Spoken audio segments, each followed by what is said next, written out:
I think we ought to just show you. You always hear me say, unless I can hear the tone, hear the band singing, there's something wrong.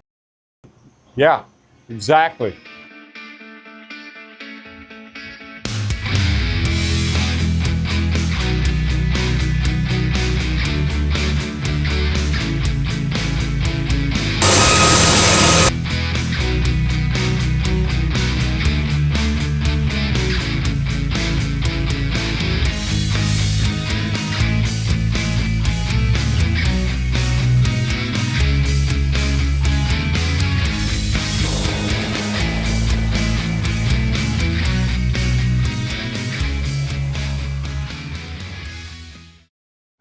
Hey y'all out there in Sawmill land, this is Robert Milton coming back at you from Hobby Hardwood in Huntsville, Alabama. Actually just north of Huntsville, Alabama. And we're gonna saw up some cherry logs.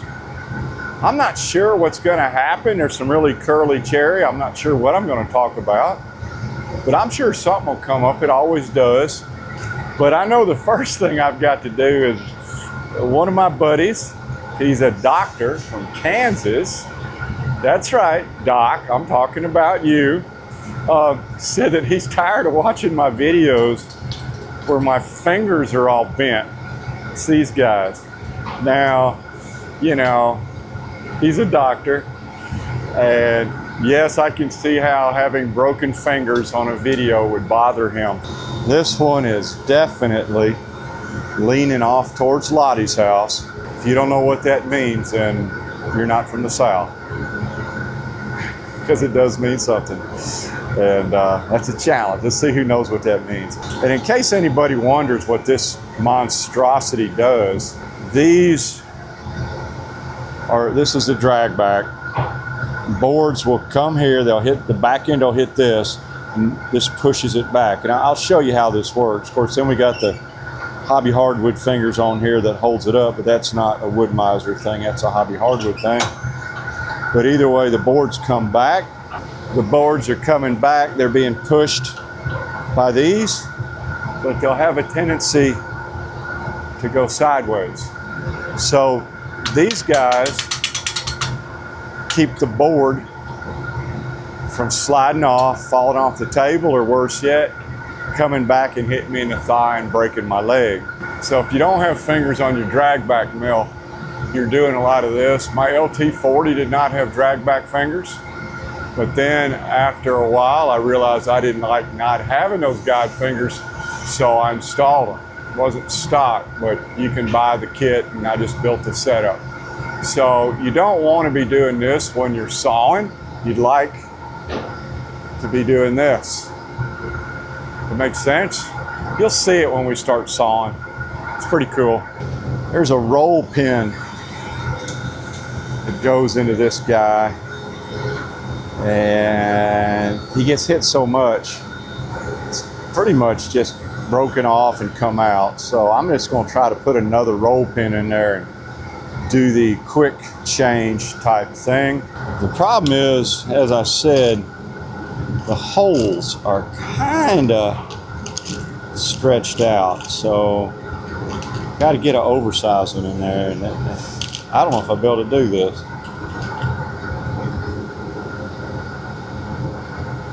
That one kind of goes.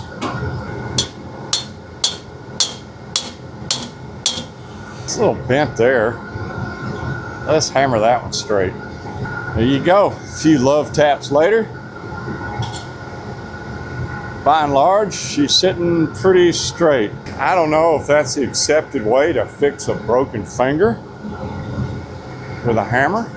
Might seem counterintuitive for a doctor, but for a sawmill finger, it works pretty well. I'm not real big on getting a bunch of junk. The next time you go into any store or go online, you need to start ordering these little kits of crap. It's the kits of O-rings, it's the kits of roll pins, it's the kits of grease fittings, it's the kits for all the crap that's gonna fall off your sawmill or your equipment sooner or later. And you don't want to be the guy having to go down to the Ace Hardware for one stupid little grease fitting. You want to go to your box of all grease fittings in the world. Open up the little kit that you paid $29.95 for, pull out the right grease fit and stick it in there and get back to business. They pay off just like this. I think I found out what our video is going to be about today, besides you not wanting me to consider the medical field as a career.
I think you can see it there.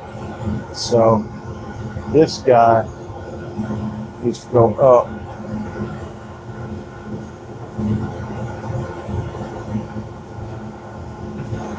See that?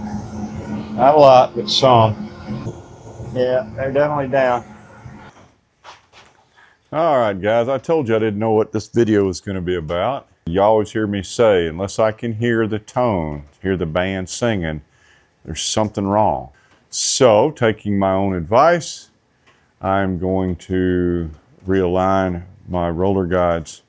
And the first step was to do that real quick check, which I did. 2 blade guide alignment tools. You can get them from Wood-Mizer for 10 or 15 bucks. Clip them on the band. You could see, you kind of sight down them. You look down them, they should be perfectly parallel, and mine weren't. Doesn't take much, only takes a little bit. So we're gonna make this adjustment. It's not out much. I'm hoping it won't take very long. I mean, normally this goes pretty quick. I normally don't even film it because it goes quick enough. But I might as well, and maybe this will help you guys out. I've already checked the other side, it's lined up. Might as well just go through the process here. You put your blade guide alignment tool between 2 teeth. Because remember, there's set on those teeth, so you can't clip it on it or it will go high or low. You can see how that doesn't actually sit down. So you got to go in the gullet. I like to go real close to the arm. And here's something else that I like to do that Wood-Mizer does not talk about. Sure, always follow the Woodmiser manual. Yeah, okay. Here's the way I do it. Remember, you're supposed to have a 1/4 inch of band or downforce. See how this goes down? And especially on a wide mill, the band is in tension, this arm is being pulled up. So yes, you can make the alignment with the arm fully retracted. You can do the alignment with the arm fully brought in. I like to do the alignment of the band where I spend the most time sawing. And that's with my arm in about this position. Basically, you've got load here. You've got 6 inches of moment arm or leverage. It's called a moment arm in engineering. It's force from distance. So this whole thing is trying to twist up, because remember, the band is pushing up on this roller guide, because you do need a 1/4 inch of pressure. So the band is tight. The roller is being forced upward. This is getting twisted. This arm is a link, and the longer the arm is, the more it will twist. The shorter it is, the less it will twist, which means if you adjust it perfectly right here, and you go all the way in and put a lot of down pressure and tension, then it will be slightly up there. Trust me, done it 100,000 times. Adjust the blade guide arm in and out to where you do most of your sawing. There's a sweet spot. I know you've got it where you like to saw in your mill. This is where I like to do most of my sawing, with the guide right there. Even though it's a wide head, I know there's a lot of extended, but I don't do that all the time. And I don't like to run it in all the time. This is where I do most of my sawing, about that far. And if you want to see how much this thing flexes with tension on it, I think we ought to just show you.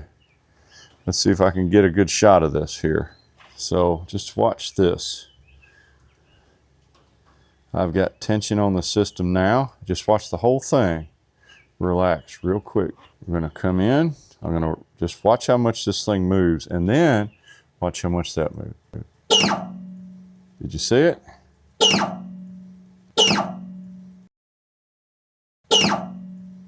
So imagine this is the arm, right? I mean, I'm exaggerating. The arm's a big old hunk of steel. This is not. But just imagine this thing's locked in. So if I made the adjustment way in there with that much tension on the band, the rollers are going to be a little higher than they are where I do most of my sawing, which is right there. I mean, that's just unfortunately part of the design of these systems. So if you adjust it, everything perfect with this all the way in, and again, I'm not saying Woodmiser says to do it. They actually want it, I think, fully retracted, but it really doesn't matter. You want to adjust it where you do most of your sawing, because all the way in, this flexes up. That's going to give you the wrong number. And don't forget, it's going to have a twist to it because it's not mounted right on the arm. So it's going to twist. If you bring it all the way here, right against this guy, there's almost no flex to it because it's being supported right there. It can't go anywhere.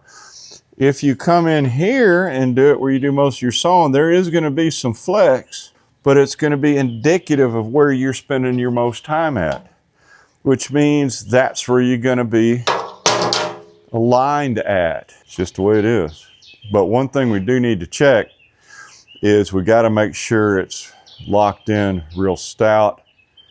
So release the band tension before you do any adjustments, and get a rag.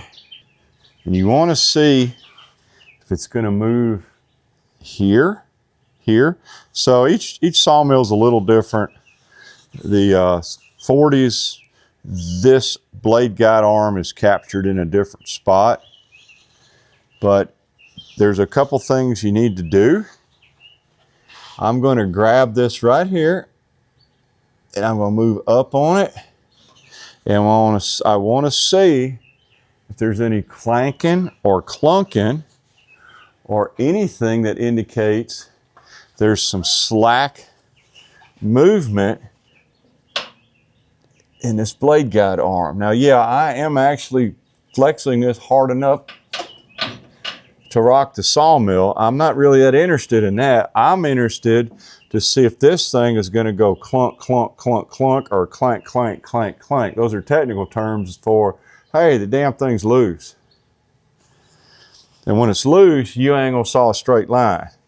And if it's loose, you sure don't need to go ahead and bother lining that up yet, because your diving board's not bolted down to the swimming pool yet. So I'm gonna get it, and I am looking. I'm not trying to make it work good.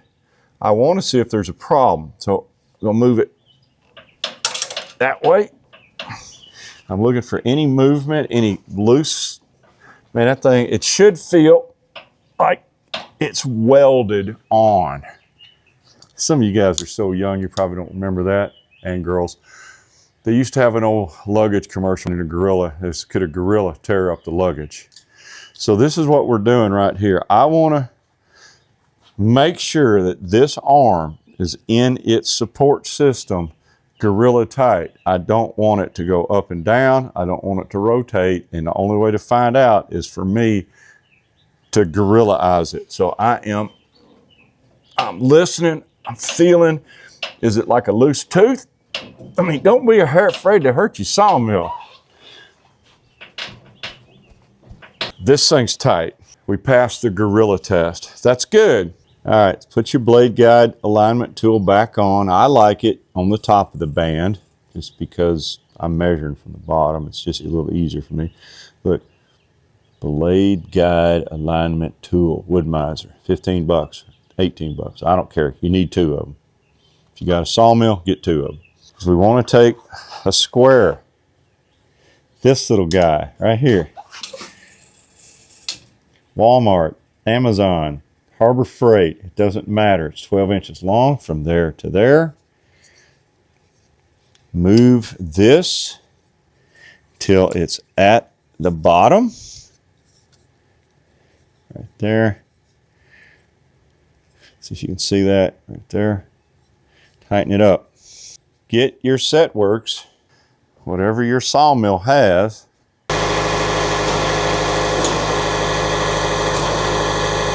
Set it to 12 inches. My Walmart cheapo ruler's at 12 inches. When I set this down here, it should be pretty close to 12 inches off the bunk. And that's why I like to put the blade guide alignment tool at the bottom. So let's go. Let's hand push the mill. Yeah, even these big ones, you can hand push them. Let's go right here. Make sure there's no sawdust down here. And Wood Miser recommends this side of the cantilever head is a 1/16 of an inch higher than the drive side. So that's called the drive side. This is called the idle side because the motor drives over there and this just idles. It is a cantilever head, and the theory is, or their justification, it's not theory, is that when the band engages, it's going to pull the head down a 1/16 of an inch, like this. Bam! And that is a function of a cantilever head. It's actually going to pull it down a 1/16 of an inch. So you try to set this idle side a 1/16 of an inch higher than the drive side, because when you're sawing hard, it's actually going to pull this down, and you'll get a flat level board, and that side will be the exact same height as this side. I don't just go crazy on it, but I do like this side up a 1/16 of an inch. I think they got that right. I never, no matter what, want this side lower, the idle side lower than the drive side, because then you will come up with a tapered board when you load it up. Remember that we set the head to 12 inches high on our AccuSet. So when I put this little guy under there, it should be right at 12 inches plus a 1/16. Let's see. I'm sure it isn't, because we've already done that preliminary check. Either this side or that side's off. So let's just check it, and I am way off. Look at that big gap. That's a gap. I don't know how it happened. It does happen that way. I've even seen where the rollers, these little guys, start to develop a taper when they wear. And I did put these on new and realign it new some time ago. It's got a lot of hours on it since then, so these will actually wear more towards the front and the back, and that will cause the band to dive even if you don't have a crash. When you saw on these beds, these things will actually have a bend in them. You hit enough logs, this thing will bend up and down. So no matter where you're checking, you need to make sure you don't like check it here once and then check it there once, or spin this around and now it's got a tilt, or who knows what. It's like anything else. If you're going to measure something, measure it from the same place. So I'm measuring from this edge to that corner right there. That way I know, and then I put a little sawdust down there, see that? So I know that I'm always in the right spot. So now I need to grab the saw head. I'm just going to pull it gently, because it should roll pretty gently. Even a big mill like this, it's all bearings. I'm going to put this right here again, as high as that other one was. So just keep going. Let's keep going. Let's keep going. Whoa, I think it's almost about to touch.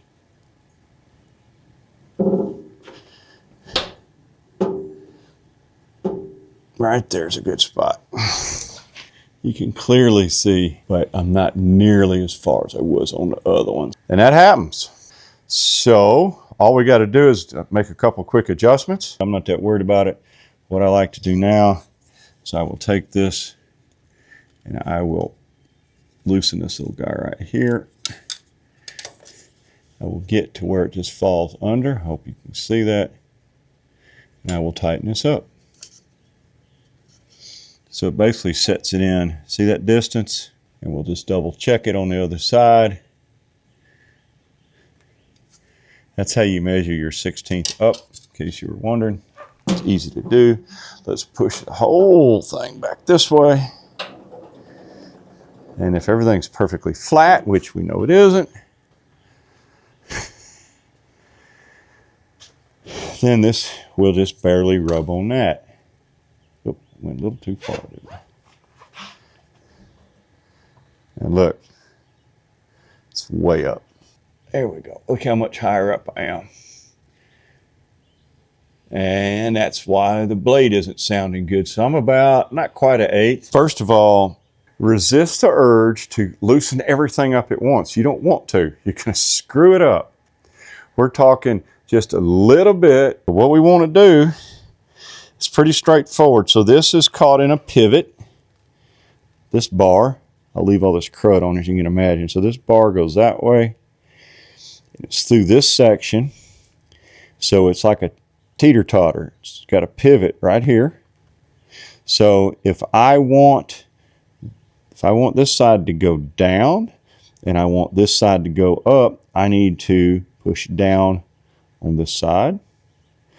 And in order to push down on that side, this bolt is the one that pushes down. You can see it's on the top. So when I push down on this, or I tighten this in, that will go that direction. That will go that direction. I will barely loosen this guy. And don't loosen that one, just barely loosen that one. We know we want to go down just a hair. I will loosen that bolt up a little bit. Got to undo the lock nut. I will undo that lock nut and I'll go one flat. We want to loosen this guy a hair so that this will slide up and down, but we do not want to loosen that. We do not want to loosen this one a lot. It's always a 1/2 inch wrench. So I'm going to take just a hair to where it'll slide out like that. It's like one flat maybe. So now this will move up and down. All right, and then we want this to go down. We need to loosen the lock nuts up. Lefty-loosey, righty-tighty, unless you're upside down. What we're going to do is we're going to loosen this one flat. So figure out where your flat needs to be. That's right there. I'm going to take this guy, go one flat right there. That's all you do. At most, that may be too much. I don't know. And then what we do, we loosen up the lock nut. We want to go one flat up here, down. So use your reference, and then it'll tighten back up. You don't just start loosening this guy up and start tightening that guy up. You want to take that down one flat, and you want to move that one flat, or the other direction. See how I made that little adjustment down on that? So now you can see it's just not touching it.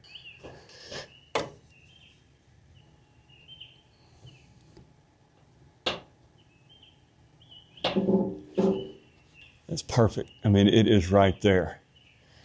So this blade is now perfectly level and a shade high. And this is where a lot of people screw things up, myself included, is when you get to tightening these little guys back up, you have a little slack in them. Remember, we tried to make sure that we clocked them exactly the same both times. So what we want to do is we don't want to move it. We would just want to make sure that they've got some tension. See, that one's kind of tight. That one's nice and tight. We want to take this one and make sure it's kind of tight. It is. So when I was clocking them, so that's the cool thing is like we got it adjusted, and then just me double tightening. What I would not have wanted to happen is like take a big turn on this one and have to tighten either one up. You know, this one's tight, but that one's not. You want them to be where they're basically pinched as you're making adjustments. So you unscrew them a little bit, unscrew them. You don't want to like unscrew and not screw, and boy, there's a lot of screwing going on. We don't want that to happen. Basically what we want to do is move both up and both down. So what happens is exactly what just happened, is when I go to do my final tightening, and that sucker's tight. And it needs to be tight. Now that ain't a big bolt. It's not like you just rip the bolt off. Let's just make sure that our set works is working correctly. The way I like to do that, remember we had to push it in a little bit to get it to line up. Because remember, the blade guide alignment tool is at the top of the band. Now we're going to double check our AccuSet. So on your saw blade, you always have a down tooth, a neutral tooth, and an up tooth. Obviously the bottom tooth is cutting that side of the curve. The top tooth is cutting the top of the curve. And then the neutral tooth takes the sawdust out. And if you measure off the top tooth, you're measuring the wrong tooth. I want to check the downset tooth at 12 inches plus a 1/16. So what we want to do, we want to see, so this is an upset tooth. I don't know why it's upset. Maybe it's having a bad day. It's watching too much news. This is the downset tooth. That's the neutral tooth. So we're going to go right here to the downset tooth. Right there is the downset tooth. If you'll notice, about a 1/16 of an inch under it. If you measure to the upset tooth, look how much difference there is. That's a lot. You don't want to do that. It took a lot longer than it normally does, simply for the reason I wanted to film it all. But the actual adjustment process was, I mean, really, turn a couple nuts, a flat or two, and we're done. So we're done, and we will saw this guy for the next video, because I think this is about all you guys will be able to take and stay awake. So until next week, check your adjustments. It's not hard. And when in doubt, consult your Wood-Mizer manual. But the reality is, make your adjustments on your blade guide arm where you like to do most of your sawing. That's the big tip for today. We'll see y'all next week. Have a good one. Thanks for visiting our sawmill. Click on the links above to see more of our videos.